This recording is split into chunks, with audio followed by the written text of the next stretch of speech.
Pune car हादसे को लेकर नए इंकशाफात सामने आए हैं। कमिश्नर पुलिस अमित कुमार ने बताया कि सबूतों को मिटाने के सिलसिले में केस दर्ज किया गया है। उन्होंने बताया कि गुज़िश्ता रोज जो फॉरेंसिक रिपोर्ट्स आई थी, इसमें यह पाया गया कि वो मुलजिम की नहीं थी। उन्होंने बताया कि मुलजिम की हकीकी फॉरेंसिक रिपोर्ट को कूड़ेदान में फेंक दिया गया था।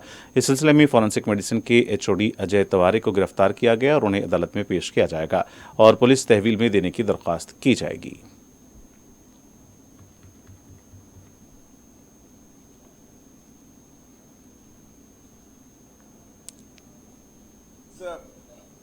इस मैटर में जो 304 IPC का गुना दाखिल किया गया था, उस केस में आज अर्ली मॉर्निंग आवर्स में 120B IPC criminal conspiracy, 467 forgery और 201, 213 और 214 IPC डिस्ट्रक्शन ऑफ एविडेंस, ये सेक्शंस बढ़ाए गए हैं।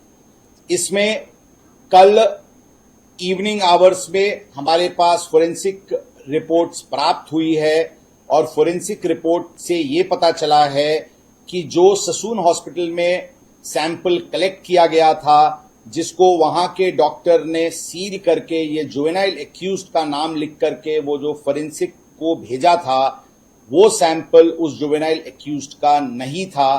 ये वो निष्कर्ष पे जो औंध की सैंपल हमने औंध हॉस्पिटल में जो हमने सैंपल सेकेंड सैंपल शाम को ली थी और जिसको DNA प्रोफाइलिंग के लिए भेजी थी, उसके तहत ये बात सामने आई।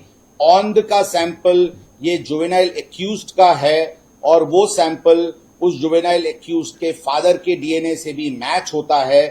मतलब कि औंध का सैंपल एक करेक्ट व्यक्ति का सैंपल था, परंतु जो ससून हॉस्पिटल ने सुबह में जो सैंपल फोरेंसिक को भेजा था, वो सैंपल किसी और व्यक्ति का था। मतलब कि ये सैंपल रिप्लेस किया गया है।